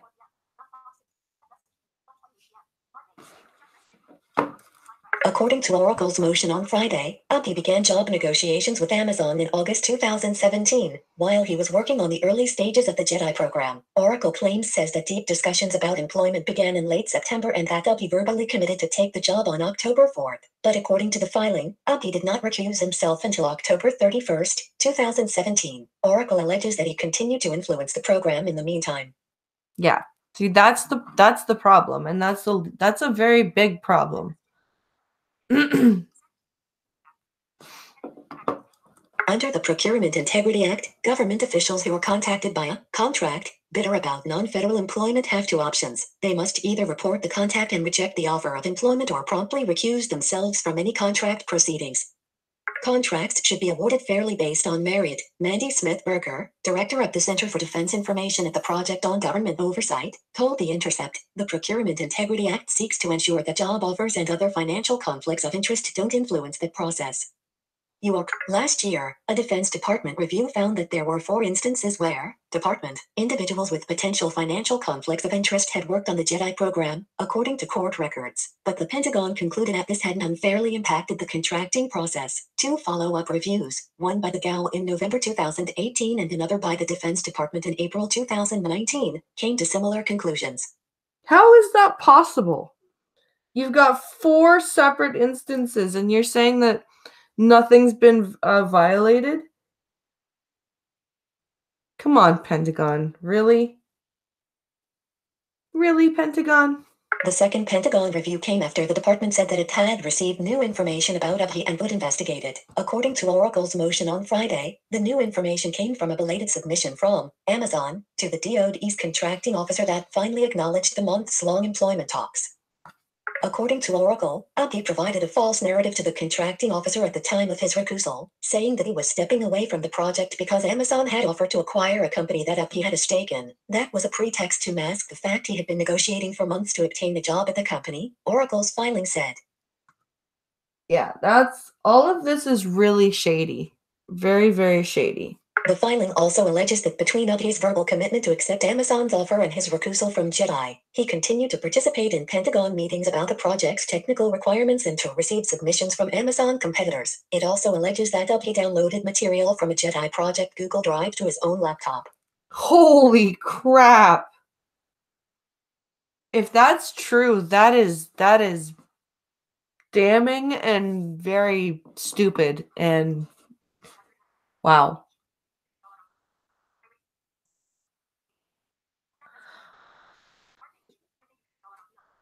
In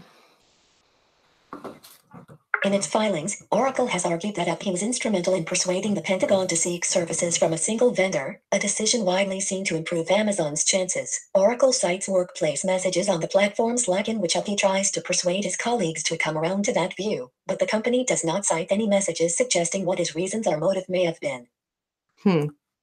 Link.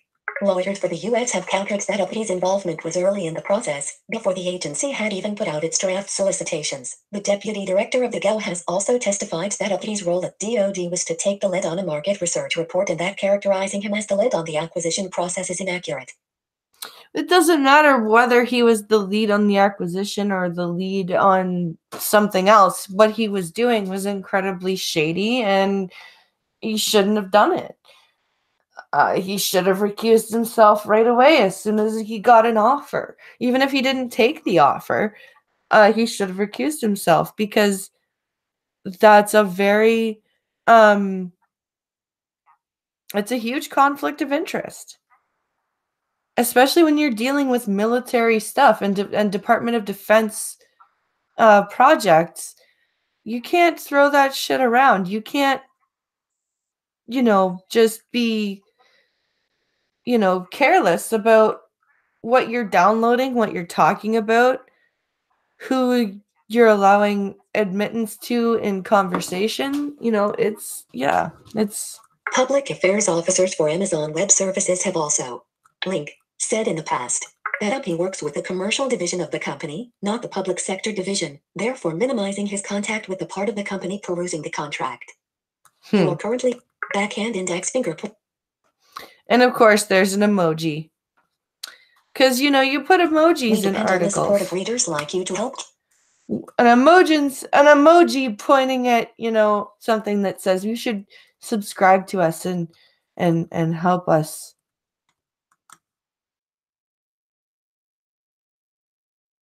We have 2 more stories left, I think. Yeah, 2 more stories. Red light cameras banned in Texas. This is from Fox News. Let's read here. All right. Link. Drivers in the link. Lone Star State are about to be seeing less red. Link. Texas Governor Greg Abbott announced Saturday evening he link signed legislation that bans link red light cameras Why do you have to link every other part of your sentence? across the state. House Bill 1361, authored by Republican State Rep. Jonathan Stickland, would prohibit the use of photographic traffic signal enforcement systems. But why? Link. Red light cameras come under fire at the Republican governor took to link Twitter to give people a personal view of him signing House Bill 1631. Link. Click link. I just signed the law that bans red light cameras in Texas. Link. Numbered sledge. Link. Like 63. Hi. Governor Greg Abbott here at the Capitol on Saturday, signing bills, he said. Seconds later, the governor held up the bill with his signature, saying the document is now law. Okay, but why? Link. Houston School Book Stickland. Link. Told Fox 7. The bill was motivated by a lot of reason. A lot of reason? No. 1. Privacy concerns. We think that the right to due process matters, he told Fox 7. You have the right to face your accuser in court. Okay. Texas Governor Greg Abbott signed a bill on Saturday night that bans red light cameras across the state. Image. The new law included a grandfather clause for cities involved in red light camera contracts that have yet to end, except if the contract includes a provision allowing for state law to break it. So, currently, we think as it is, the bill will continue to operate red light cameras in just 2 cities for a couple of years until the contract is timed out, Stickland told Fox 7. Okay, but you said a lot of reason and only listed one reason. And of course there's an emoji. Yeah. Link. I know, I'm sorry. I'm sorry. It's all the Twitter links that they threw in the middle of the article. Link. Click here for the Fox. And the fact that they've linked half the story.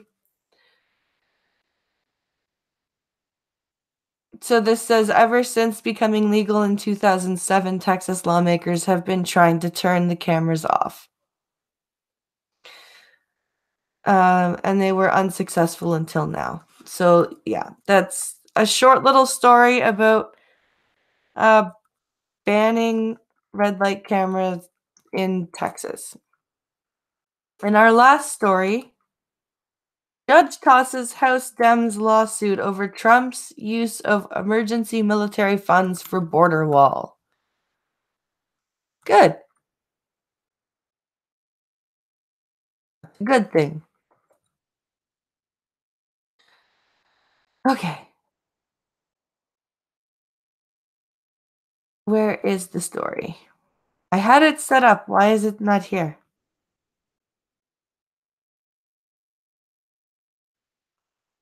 There we go.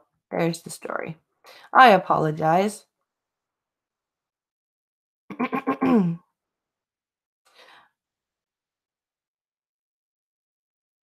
Here we go. I apologize for the dead air. Here's the story. Washington, D.C. District Court Judge Trevor McFadden threw out link House Democrat lawsuit seeking an injunction against President Trump's emergency border wall funding reallocation, saying that the matter is fundamentally a political dispute and that the politicians lack standing to make a legal case.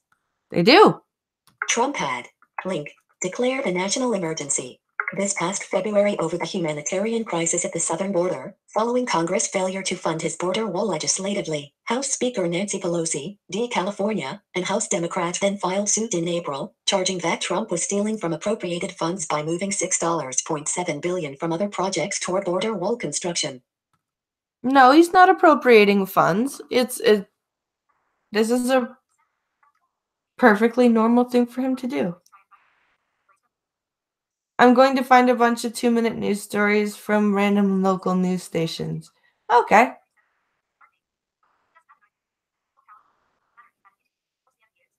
Oh, just had an idea. In Soul Calibur, would it matter if you had an indicator of how close the enemy is?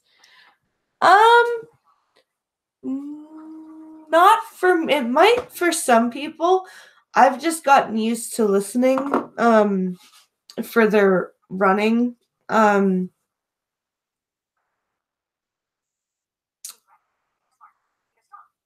Yeah. That's actually not a bad idea. Hmm.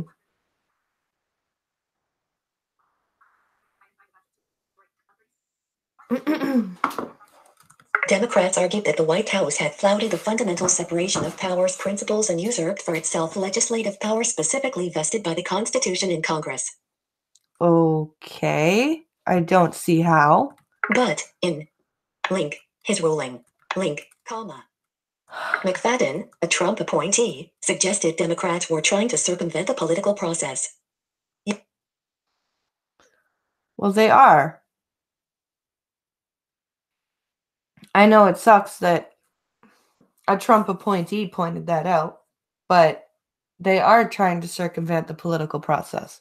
This case presents a close question about the appropriate role of the judiciary in resolving disputes between the other two branches of the federal government. To be clear, the court does not imply that Congress may never sue the executive to protect its powers, McFadden Link wrote in his opinion. The court declines to take sides in this fight between the House and the president. Yeah. I think that's a good move.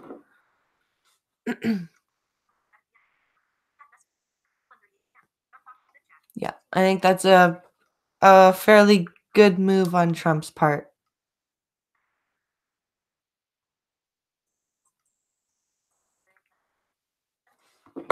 McFadden's ruling contrasted with link U.S. District Court Judge Haywood Gilliam's injunction last week, which blocked the administration from using the reallocated funds for projects in specific areas in Texas and Arizona. Gilliam had been appointed by then President Barack Obama.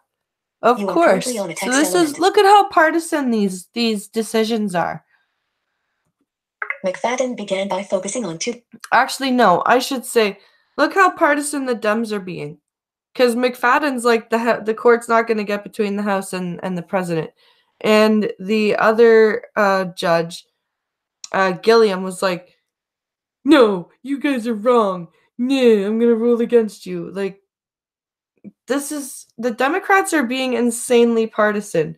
And the Republicans, for once, are the ones that are like, yeah, no, we're just going to not allow the court to be used as a tool like that. Like, link image heading Border Patrol has picked up the migrants quick on this tape. Read together. Oh, this is, sorry, that's the end of, that's a different article. So that is all of the stories I have for you guys. So I'm gonna go and look for Pincalo's story that he sent me, because we still have an hour, or we still have about 20 minutes left. The word you're looking for is childish. Yes.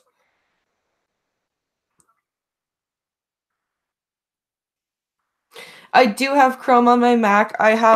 So the way I run I run my Hangouts on Chrome, because Safari and Hangouts don't really like each other very much. And then I read all of my news and stuff on Safari. So that's how I do it. I've got two browsers running right now. I've got Safari going, where I've been doing my news reading and going and looking at my Streamlabs, and then the Hangout is just running on Chrome.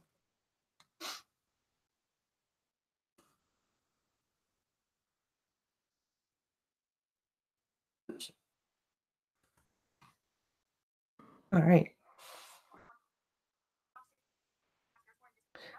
There's more Discord if you cannot find it. Okay, cool. Thank you much, Gunfox.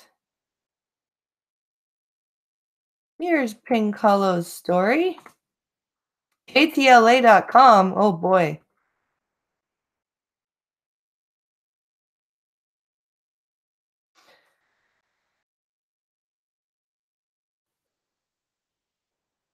Oh,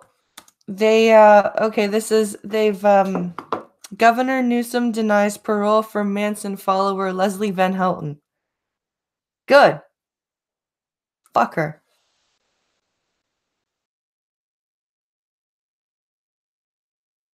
And does it strike anyone else as weird that Milhouse has the same name as this chick?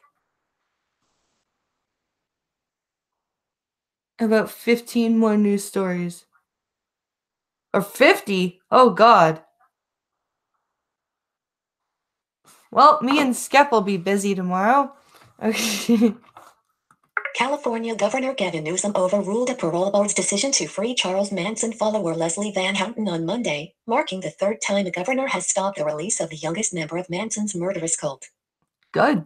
Van Houten, 69, is still a threat, Newsom said, though she has spent nearly half a century behind bars and received reports of good behavior and testimonials about her rehabilitation.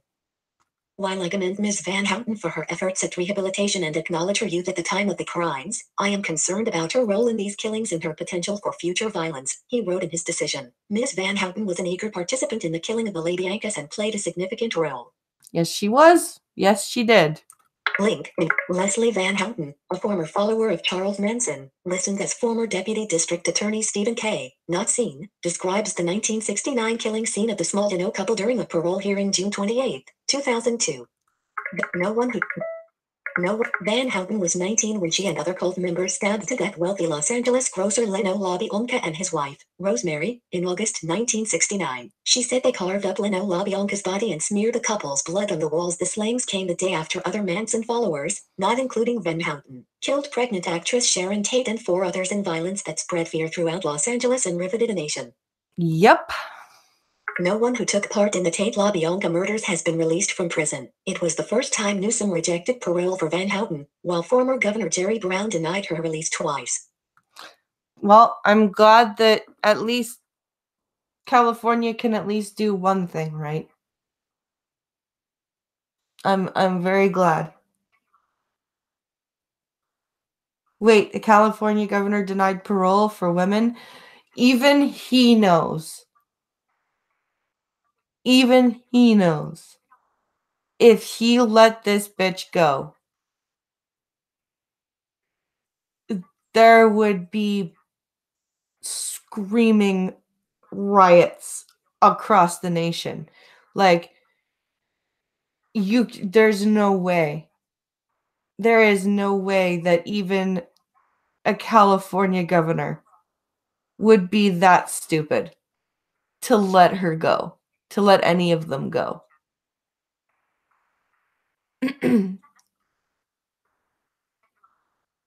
Isn't Jerry Brown a feminist, just SJW?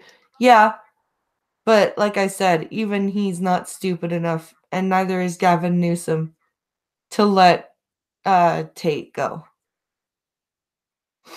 So, or not Tate, Van Houten, sorry. Nobody wants to put their name on her release, but when they're speaking honestly or off the record, everyone wants her to go home, said Van Houten's attorney, Rich Pfeiffer. Yeah, I highly doubt that. Newsom is going to have more political aspirations that go well beyond the state of California, and he doesn't want this tagging behind him, he added. Not a surprise. I would have been shocked if he would have said go home.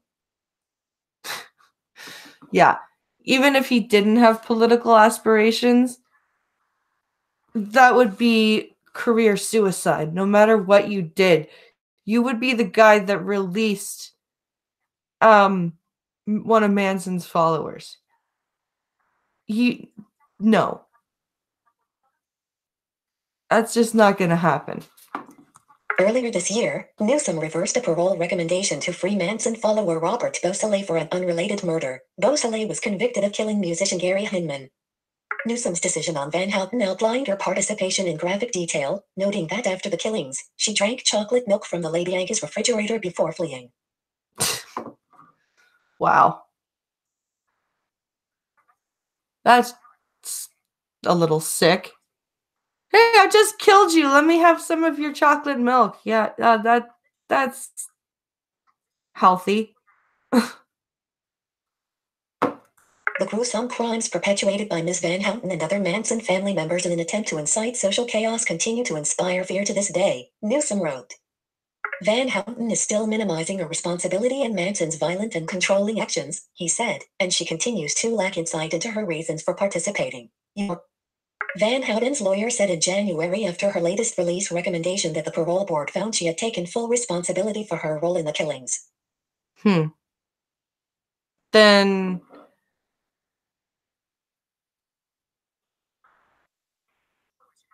Manson and his followers should have been killed outright, says Gun Fox.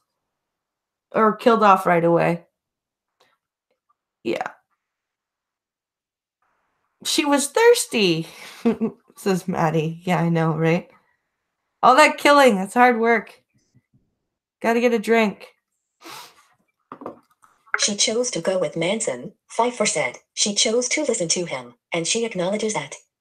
Van Houten has described a troubled childhood that led her to use drugs and hang around with outcasts. When she was 17, she and a boyfriend ran away to San Francisco called Summer of Love in 1967. You are currently... Of course. She later encountered Manson while traveling the coast. Manson had holed up with his family at an abandoned movie ranch on the outskirts of Los Angeles when he launched a plan to spark a race war by committing a series of random, terrifying murders. Brown rejected parole for Van Houten in 2017 because he said she still blamed the cult leader too much for the murders. A Los Angeles Superior Court judge upheld Brown's decision last year, finding that Van Houten posed an unreasonable risk of danger to society. She is. She's still blaming. She's like, oh, but I was young and I had a bad childhood and I did drugs and I hung out with bad people. No, you don't. You don't get to come out of jail. You are where you belong. You are definitely where you belong. An appeals court will decide whether to uphold or reject that ruling by the end of July.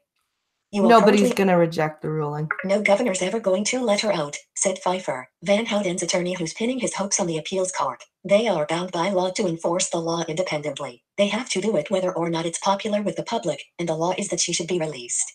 No, it's not. Why is the law that she should be released? Where did you get your frickin' law degree? What law school did you go to, sir? They're not holding her against after her. It's not like she had a specific life or a specific sentence, and they're holding her past her sentence. That's not happening. Oh, wow. Manson and his followers were sentenced to death in 1971, though those punishments were commuted to life in prison after the California Supreme Court ruled capital punishment unconstitutional in 1972. Van Houten's case was overturned on appeal and she was later convicted and sentenced to 7 years to life in prison. Tate's sister, Deborah Tate, has routinely shown up to parole and court hearings to oppose the release of any Manson follower. Even though Van Houten didn't take part in her sister's murder, Tate said she didn't deserve release under any circumstances. She doesn't. None of them do. Absolutely none of them. Supporters of Van Houten said she had been a model prisoner who mentored dozens of inmates and helped them come to terms with their crimes. Manson died in 2017 of natural causes at a California hospital while serving a life sentence. You are currently on a frame. So that's the end of that article. So they're keeping her in well, Newsom has denied her parole. That's the one thing that he's done right. I must say. So yeah, that's that is all the stories I've got for you. And you know what, guys? That takes us to the last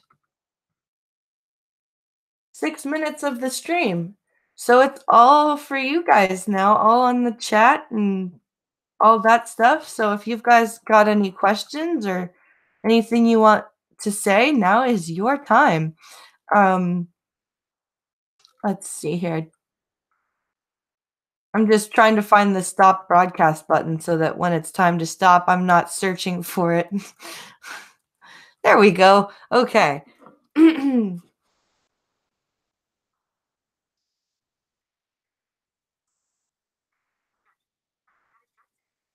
I should become a judge. Or gun foxes, after they were found guilty, they should have been marched out in front of a wall and shot. Then he says, I should become a judge. All rise, the savage judge is in. Case, man killed someone in cold blood. All right, firing squad. Next. Love it. One more blog post up, one more to go. Oh, awesome. Awesome, Maddie.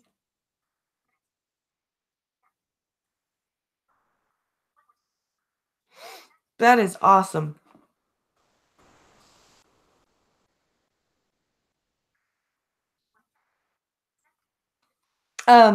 Yeah, see, I want to start. I need to keep looking for a camera to do the travel videos with, so that you guys can see like cane technique and um all that fun stuff.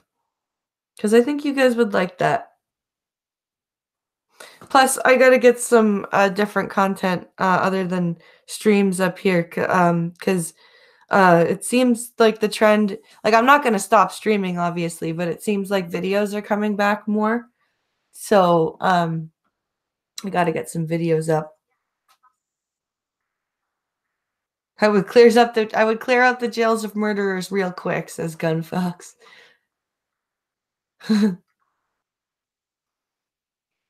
Did you know God's name is Howard? I did not.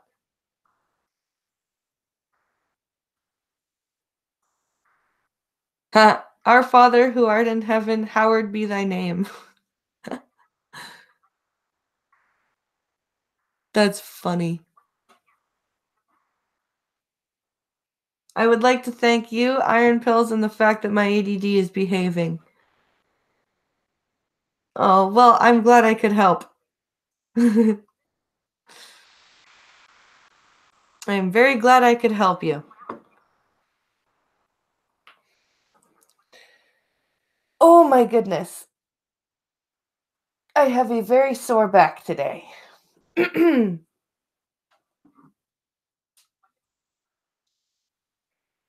Have a grand day, Blind Press, says Michelle Prong. I will, and you as well. Hee hee hee. um, so remember, guys, tomorrow is Wednesdays with Skep. So Skep Talk and I will be bringing you a coffee stream tomorrow. And I'm before I announce my guest, I'm for Friday. I'm just gonna confirm it with them. But the guest announcement will probably be out tomorrow. So stay tuned for that. Um, we are going to be doing a Star Trek stream on Saturday, and since Deep Space Nine has the writers decided to link like the whole last half of the season into episodes, into a whole big story, we're just gonna do one big mega stream for the last like half of season 7 of Deep Space Nine. It's gonna be interesting. Skep says nothing for you here. Yes. I'm down 13 kilograms. That's 28 points so far. Oh, that's awesome. Way to go.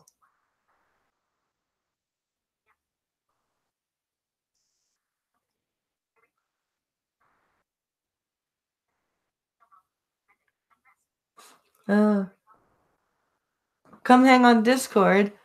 If I've got time, I will. I don't know if I have time. I've got some shit to do around the house. Um, I'll see. Yes, one big super stream, says check your logic. Yes, exactly. Exactly.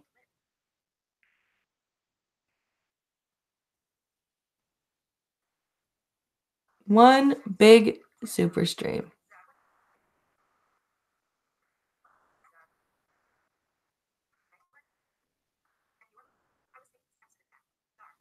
I was thinking Skep's in the chat. No, Skep is doing some RL stuff today, so that's why he wasn't in chat today. I'll be slithering in DMs. Okay. Just 800 miles or so to go for this load, says Gunfox. Oh my. That's a long trip, dude. That's a long-ass trip. Jesus. Well, guys, on that note, I hope you guys enjoyed the stream. One gargantuan monster stream, exactly. I want to thank you guys for coming out and watching, and I hope you enjoyed today's show. Please come back tomorrow for another coffee stream on Wednesdays with Skep Edition. I hope you guys have a great day. Stay safe, those of you who are driving, and enjoy the weather. Have a great one, guys. We'll see you tomorrow.